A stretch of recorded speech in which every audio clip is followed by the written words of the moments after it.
Excellente soirée à toutes et à tous et merci de vous joindre à nous pour cette session d'information. Tout de suite, le sommaire.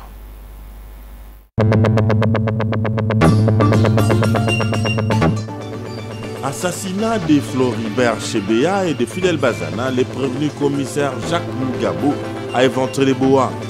La commission du dit crime a été planifiée par le colonel Daniel Moukalai, le colonel Christian Kenga Kenga et le major Paul Mouilamboué a déclaré les prévenus devant la haute cour militaire.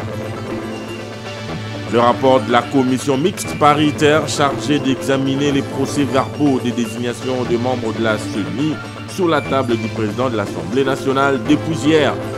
La balle est du côté de Mbosso qui doit convoquer une plénière pour leur entérinement.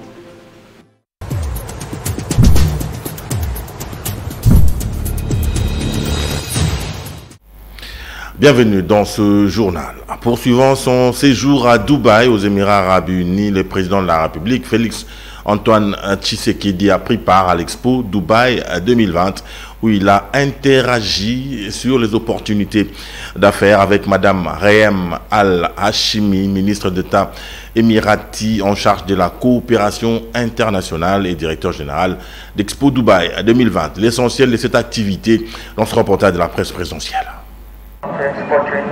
Connecter les esprits, construire le futur, c'est le thème principal de l'Expo Dubaï 2020 qui a été reporté à ce mois d'octobre 2021 à cause de la pandémie à coronavirus. Au cours de ce Global Business Forum Africa, un des événements phares de la manifestation, le président de la République Félix Antoine Tshisekedi Tshilombo a interagi sur les opportunités d'affaires avec Madame Reham Al-Hashimi, ministre d'État émirati en charge de la coopération internationale et directeur général d'Expo Dubaï 2020. Dans un oral tenu en présence du prince héritier de Dubaï, Hamdan Ben Al Maktoum, le président de la République, en véritable défenseur de l'Afrique, a mis en exergue la dimension semi-continentale de la République démocratique du Congo, le bassin du Congo, et le rôle majeur que le Congo peut jouer pour faire de l'Afrique la référence du monde. Mesdames et messieurs, la République démocratique du Congo est un pays aux dimensions semi-continentales au cœur de l'Afrique, qui a tout le potentiel pour jouer un grand rôle dans les échanges internationaux en général et avec les pays en développement en particulier. Avec une superficie de 2 345 000 km², son accès à 9 pays limitrophes sur 80 millions d'habitants, dont 54% âgés de moins de 20 ans, son potentiel hydroélectrique hors du commun, avec la deuxième plus grande réserve forestière au monde, après l'Amazonie, son énorme potentiel minier et en hydrocarbures, sans parler de ses 80 millions d'hectares de terres arables dont la moitié sont irrigables, la République démocratique du Congo offre d'immenses opportunités. Félix Antoine Tshisekedi préconise des échanges entre les deux grands États. Il met aussi en avant les efforts menés par la République démocratique du Congo pour le réveil de l'Afrique. L'Afrique a besoin, en plus de réformes internes qu'elle a engagées, d'un contexte international propice à son éclosion et à son intégration au sein de l'économie globale. Ce contexte n'est toutefois pas encore suffisamment favorable aux aspirations de l'Afrique. Les organisations multilatérales, fortement influencées par le code normatif occidental, ont évolué en adoptant des règles rigides, imposables à tous les pays membres, avec peu sinon pas du tout de prise en compte. Après les ministres de Pétantique, les députés ont reçu les éléments d'information à travers la question orale avec débat lui adressée par le député national Emery Okunji au sujet des policiers aperçus à l'aéroport de Lodja le 16 septembre dernier, portant une tenue qui serait d'une armée étrangère. Podon Gaziami. Hormis le ministre des Pétantique, les députés nationaux ont aussi suivi le vice-premier ministre en charge de l'Intérieur, à qui a été adressée la question orale avec débat relative aux incidents survenus en date du 16 septembre 2021 à l'aéroport de Lodja, dans la province du Sankourou. D'après l'auteur de la question, le député Emery Okunji, on aurait vu sur les images quelques éléments de la police nationale congolaise commis à la garde du gouverneur de la dite province qui se serait habillé en uniforme assimilé à une tenue militaire d'une armée étrangère avec armes et munitions, alarmant ainsi toute la population de Lodja. Dans ses explications, Daniel Asselo a recouru au rapport lui présenté à propos par les services, notamment la police. Je ne saurais dire que la tenue portée appartenait à une armée étrangère, parce qu'aucun élément ne me le permet, mais il est cependant confirmé qu'elle n'était pas conforme à la réglementation policière. Informé de cette situation, j'ai instruit le commissaire provincial de la police de Sankourou d'interpeller ces éléments en tenue inhabituelle. La réaction du commissaire provincial fut immédiate, me faisant savoir qu'il les avait déjà interpellés et mis aux arrêts pour violation des consignes après qu'il les ait été identifiés et auditionnés. Le Sankourou étant une province à problème, il est judicieux de résoudre avec beaucoup d'attention ce problème qui paraît anodin. Restons à l'Assemblée nationale pour vous signaler que la commission mixte paritaire de l'Assemblée nationale en charge d'examiner les procès-verbaux de désignation des membres de la CENI a déposé le mercredi 13 octobre au bureau du président de la Chambre basse du Parlement. Ce rapport devra être débattu en plénière en vue de l'entérinement des 10 membres. Polydor Ngaziami. C'est dans la soirée du mercredi 13 octobre 2021 que la commission mixte paritaire de l'Assemblée nationale chargée d'examiner le procès-verbaux de désignation de membres de la commission électorale nationale indépendante a déposé auprès du président de la Chambre basse du Parlement, Christophe Mbosso, le rapport du travail entamé depuis le 13 août dernier. Ce rapport, dont la primeur est relevée à la plénière, devra en principe accélérer le processus électoral. Nous avions donc le devoir, dès ce moment-là, d'amener le rapport, de venir le déposer auprès du président de l'Assemblée nationale afin que celui-ci puisse programmer la plénière de l'Assemblée nationale qui devra débattre de l'entérinement des membres de la CENI. Il est évident que pour cette majorité, c'est-à-dire pour l'Union sacrée de la Nation, comme pour l'ensemble des députés nationaux, notre volonté ferme reste l'organisation des élections dans le délai constitutionnel. Le travail dont le rapport a été déposé a été accompli conformément à la Constitution de la République et à la résolution qui avait été adoptée lors de la plénière de la mise en place de la commission mixte paritaire, a rappelé son président, le professeur André Mbata. D'une institution à une autre, la firme Varum Beverage, représentant la firme Pepsi, a annoncé au Premier ministre Samalou Kondé le lancement imminent de ses activités en RDC. Suivi Fortuné Mboula pour le reportage. Le Premier ministre Jean-Michel Samalou Kondé a reçu en audience ce mercredi à la primature une délégation de l'entreprise Varum Beverage conduite par le ministre de l'Industrie Julien Paluku. Cette firme internationale, reconnue dans le monde et représentant de la grande firme Pepsi en Afrique et en Asie, a, au cours de cette audience, annoncé au chef du gouvernement le lancement dans le tout prochain jour de ses activités en République démocratique du Congo. C'est là, grâce aux facilités que le gouvernement leur a déjà accordées. Les ministres de l'Industrie qui a conduit cette délégation auprès du Premier ministre a confié à la presse que l'installation de cette firme en RDC aura un impact social important, notamment en ce qui concerne l'emploi. Elle détient la licence de production, des ventes et des distributions de tous les produits des marques Pepsi. Nous avons été honorés ce jour d'être reçus par son Excellence Monsieur le Premier ministre, qui, comme vous le savez, nous a dépêchés il y a une semaine à Harare, capitale du Zimbabwe, pour aller nous rendre compte de la capacité d'une grande entreprise qui représente la grande firme Pepsi ici en Afrique et en Asie. Parce que l'objectif du chef du gouvernement, c'est de multiplier beaucoup d'industries pour créer suffisamment d'emplois. Pour sa part, le chef de la délégation de l'entreprise Varum, Bérivage, a exprimé toute sa satisfaction pour l'opportunité que la RDC vient ainsi d'offrir à leur firme. En tant qu'entreprise, nous sommes très honorés de venir au Congo. C'est un grand pays, un pays vraiment actif. Voyons nos opérations en Afrique, de la Zambie au Zimbabwe. La prochaine destination sera le Congo. Nous viendrons très bientôt. On nous a fait beaucoup de facilités pour commencer nos opérations. Très bientôt, nous allons amener nos produits du Zimbabwe. Il faut noter que le Premier ministre Sama Lukonde a accordé une oreille attentive à ses interlocuteurs à qui il a ouvert grandement la porte pour venir investir en République démocratique du Congo. Le ministre provincial de l'énergie du Congo central, Guilain Panzou Ntsassa Mangovo, a déposé sa démission auprès du gouverneur intérimaire.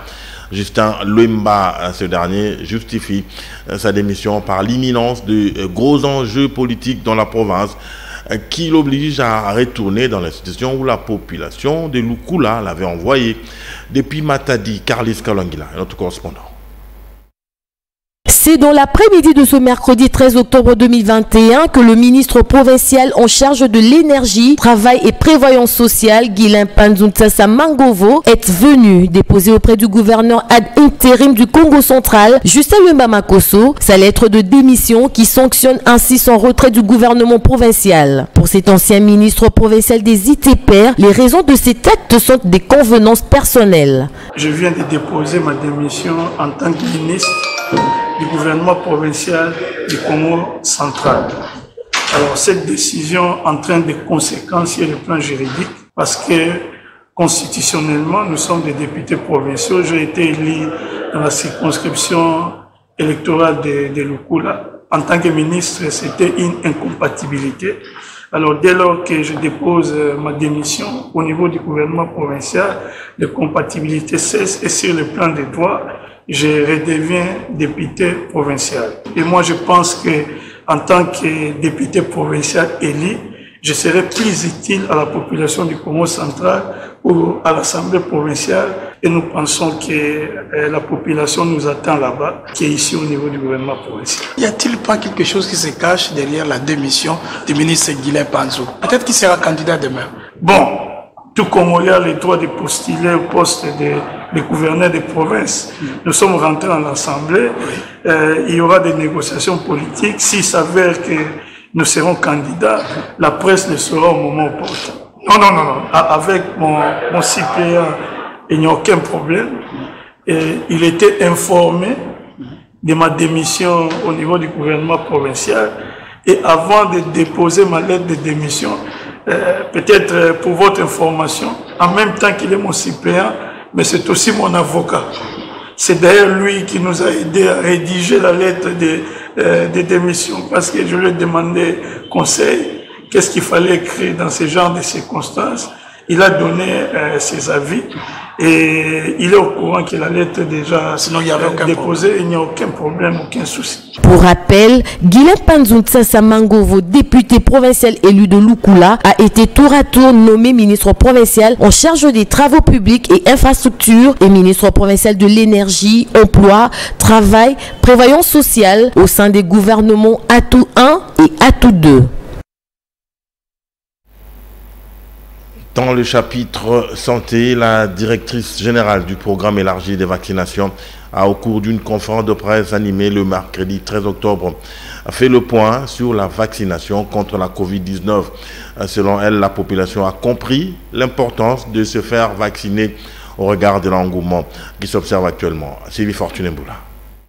La directrice générale du programme élargi des vaccinations PEV, le docteur Elisabeth Mukamba, a au cours d'un point de presse tenu conjointement avec la présidente du GREC, Marie-Claire Fouello, ce mercredi 13 octobre 2021 à l'INRB, salué l'engouement observé pendant la deuxième phase des vaccinations contre la pandémie du coronavirus, tout en appelant la population à se faire vacciner et à observer scrupuleusement les mesures de gestes barrières. Pour tous ceux qui ont reçu AstraZeneca, ils ont un délai, le délai entre les deux doses varie de 8 à 16 semaines. Donc, ils doivent compter 8 à 16 semaines pour recevoir leur seconde dose. Okay? Donc, et nous sommes vraiment en train de travailler pour recevoir des vaccins, environ 50 000 doses à peu près, pour permettre de vacciner tous ceux qui ont reçu leur première dose d'AstraZeneca. Pour le vaccin Moderna qui est arrivé en septembre, le délai c'est 4 semaines, donc 28 jours. Donc il faut compter 28 jours entre le jour où vous avez reçu la première dose et le jour où vous allez recevoir la deuxième dose. Répondons à la préoccupation d'un journaliste en cas d'une éventuelle rupture d'un antigène vaccin donné et si l'on peut recouvrir un autre type, le docteur Elisabeth Mukamba a indiqué que la République démocratique du Congo n'a pas encore expérimenté cela. Toutefois, a-t-elle ajouté, si l'Organisation mondiale de la santé OMS et le groupe technique central GTC arrivaient à l'autoriser, la RDC l'appliquera ou soit la personne vaccinée devrait reprendre un calendrier vaccinal. Des révélations troublantes ont été faites le mercredi 13 octobre 2021 dans l'affaire d'assassinat de Floribert Chebeya et de son chauffeur Fidel Bazana, a parlé et prévenu Jacques Mugabo Okezi. C'était à l'audience de la haute cour militaire siégeant en matière répressive au degré d'appel à la prison militaire de Ndolo. Reportage Sylvain Kapombo-Sengele. L'assassinat de l'activiste des droits de l'homme Floribert Chebeya, secrétaire exécutif de l'ONG Voix des Sans-Voix, et de son chauffeur Fidel Bazana a été préparé par le colonel Daniel Mukalayi Wamateso, le commissaire supérieur Christian Kenga Kenga et le major Paul Mouilamboué. Ces révélations troublantes ont été faites le lundi 13 octobre 2021 par le prévenu Jacques Mugabo devant la haute cour militaire qui siège au degré d'appel dans cette affaire en chambre foraine à la prison militaire de Ndolo, dans la commune de Barumbu.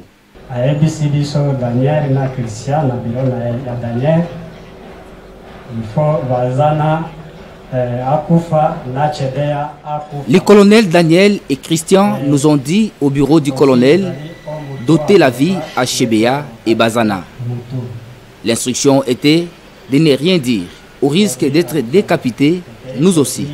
Nous avions commencé l'opération par Bazana en l'étouffant avec un sachet scotché et cagoulé.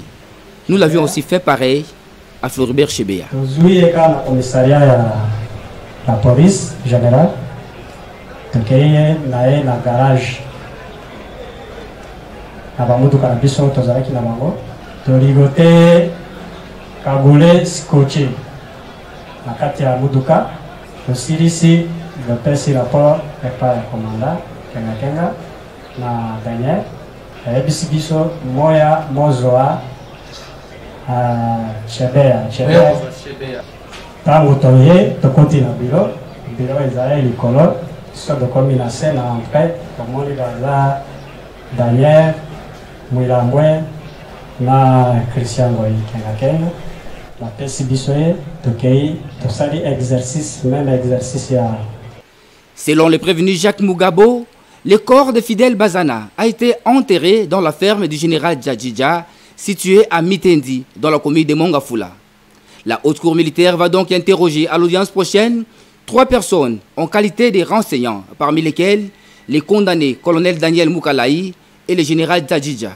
Il faut signaler que Christian Kenga Kenga n'a pas comparu à l'audience du jour, justifiant son absence par son état de santé malade. Tout à fait autre chose à présent, l'Université catholique du Congo UCC a organisé une double cérémonie de collation des grades académiques et de la clôture de l'année académique 2020-2021 le mercredi 13 octobre 2021. Pour Paul Ziakwao, Sylvie Fortune Mboula pour le reportage. L'Université catholique du Congo a clôturé l'année académique 2020-2021 en octroyant à 420 lauréats, dont 198 pour la licence, 185 pour le master, 10 diplômes d'études approfondies, 7 doctorats thèses, 13 en agrégation et enfin 8 pour l'UCC School of Management pour les facultés de la théologie, droit canonique, philosophie, économie et développement, communication sociale, droit public, sciences politiques d'agrégation et enfin l'UCC School of Management. Le professeur Abbé Léonard Santé Kimpuku, recteur de l'UCC, s'est réjoui de la clôture de l'année académique malgré les calendriers réaménagés. Nous sommes heureux d'arriver à clôturer cette année au mois d'octobre. Notre calendrier réaménagé a été respecté. Et bien bon, carton vert à tous les professeurs, mais aussi aux étudiants pour avoir intériorisé l'idéal d'une université lumière. D'une université qui forme non simplement au niveau intellectuel, mais au niveau éthique, au niveau des valeurs. En outre, il promet quelques innovations pour l'année académique 2021-2022 dans les soucis de répondre aux missions de l'université. L'UCC, c'est toujours le signe de l'innovation. Il faut être à l'écoute des défis de notre société et c'est tant soit peu comme université avec ses 3 fonctions, l'enseignement, la recherche et les services à la communauté, de répondre dans la formation des jeunes. L'année 2021-2022, c'est la célébration de 65 ans de l'Université catholique du Congo avec un grand colloque sur le thème l'éducation et la construction de la paix dans le monde d'aujourd'hui, défis et perspectives. Et donc l'année va s'ouvrir avec ce grand thème tout au long de l'année, l'éducation et la construction de la paix. L'année académique 2020-2021 à l'Université catholique du Congo s'est clôturée par la remise des diplômes aux lauréats. La dynamique des femmes pour la bonne gouvernance en collaboration avec les femmes leaders de la province de l'Ituri et du Nord Kivu s'engage à identifier, dénoncer et mettre à nu tous les tireurs des ficelles dans l'insécurité qui prévaut dans ces 2 provinces. Ces femmes veulent ainsi apporter leur contribution au rétablissement de la sécurité dans ces zones sous état de siège. Reportage de notre correspondante à Butembo, Francine Moussoua. Nous recevons son office de travail ce mercredi 13 octobre 2021. Madame Rose Tombéane nous a lu le briefing du rapport de travail que sa structure a effectué avec les femmes leaders de l'Ituri.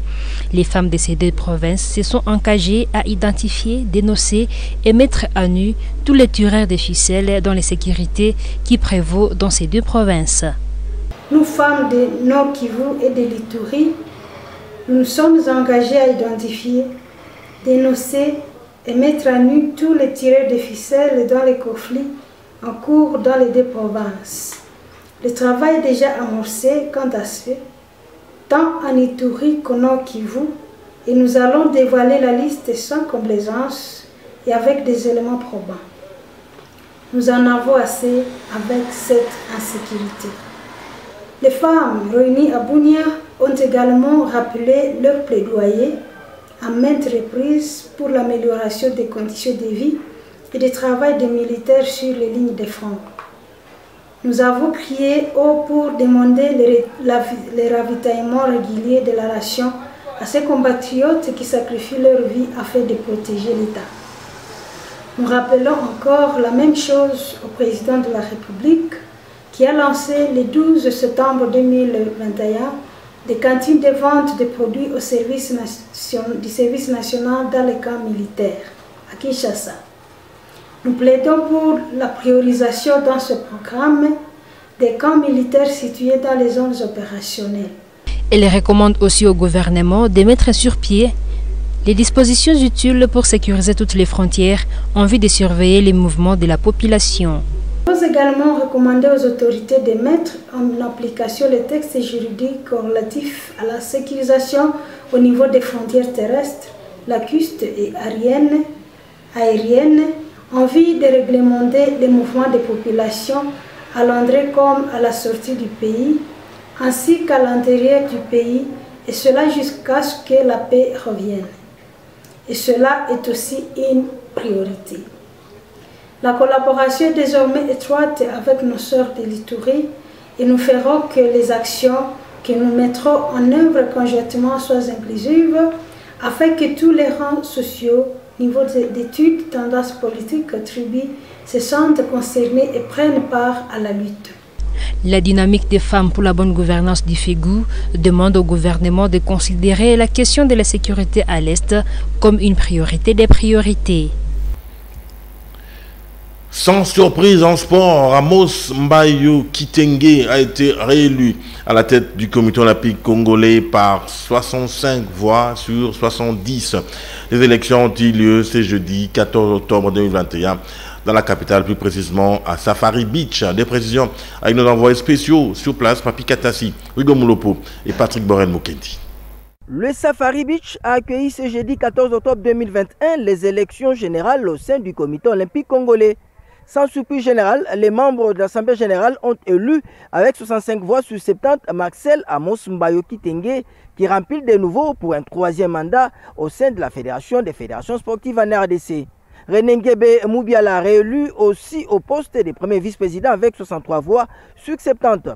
Le jeune Christian Matata élu au poste de deuxième vice-président. Au poste de troisième vice-président, le général Ferdinand Luyoyo Ilunga fait son entrée au comité olympique congolais grâce à ses 35 voix, la majorité relative au détriment de Jean Béawaka Benga. À la quatrième vice-présidence, Pichu Bolenge a eu raison de Freddy Lankombo avec 52 voix. Alain Badachile Kayachi élu secrétaire général avec 64 voix. Il sera suivi de Mazombo avec 67 voix. Comme membre, on a noté l'élection du général Oleko, José Bonenge et Bienvenue Matenda, Désiré Bonina et l'unique femme Mike Chifuchi. A signalé que le scrutin a connu la présence du Béninois Julien Minovoa pour le compte du Comité international olympique et de l'Association des comités nationaux olympiques africains et de M. Kitoko, les représentants du ministère des Sports, Serge Chembonkonde. Depuis Safari Beach, à l'est de la RDC, Papi Katassi, Rigo Moulopo, Patrick Borel Mukendi Modianvita pour le compte de la chaîne de référence Antena. Allons à présent compléter l'actualité avec cette revue de presse qui porte la signature de Patrick Polydon Gassiami.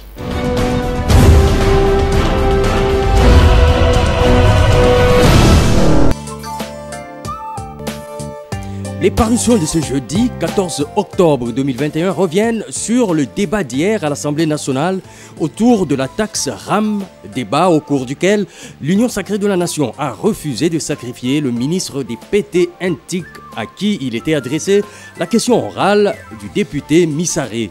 La conclusion en demi-teinte de l'auteur de la dite question, comme le qualifie si bien la référence plus, démontre à suffisance que l'Union sacrée a préféré ne pas donner des ailes au FCC, resté fidèle à Joseph Kabila, pour crucifier Augustin Kibassa.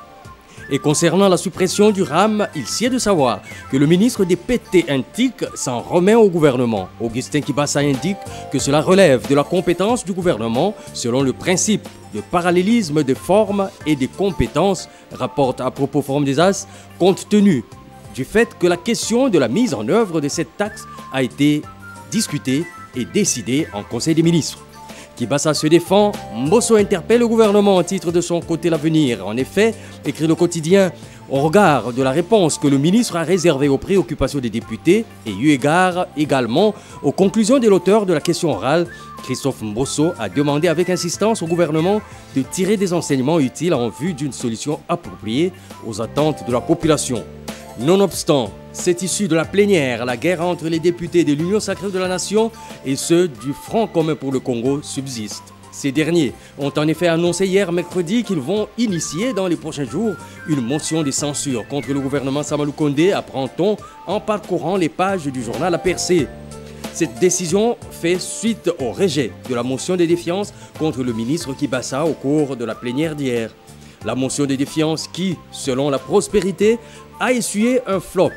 Le quotidien indique que cette fois-ci, le ministre des PT Intik a changé de stratégie en se penchant un peu plus du côté des élus nationaux.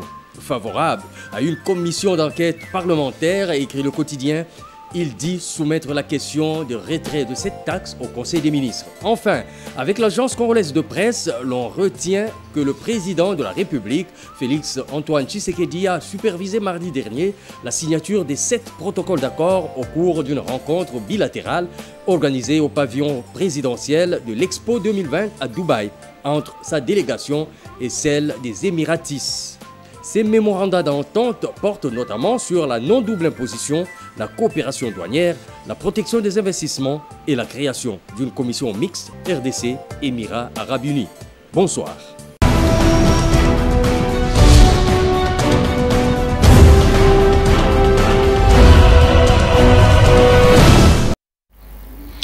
Voilà, ça n'est fini pour la livraison de ce soir. Mais avant de nous quitter, prenons le rappel des titres.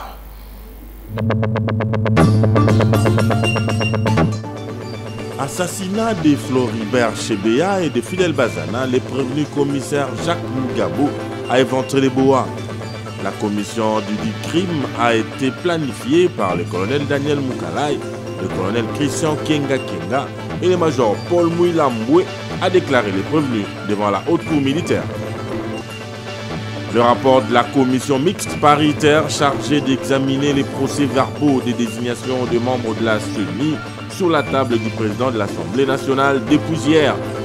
La balle est du côté de Mbosso qui doit convoquer une plénière pour leur entérinement.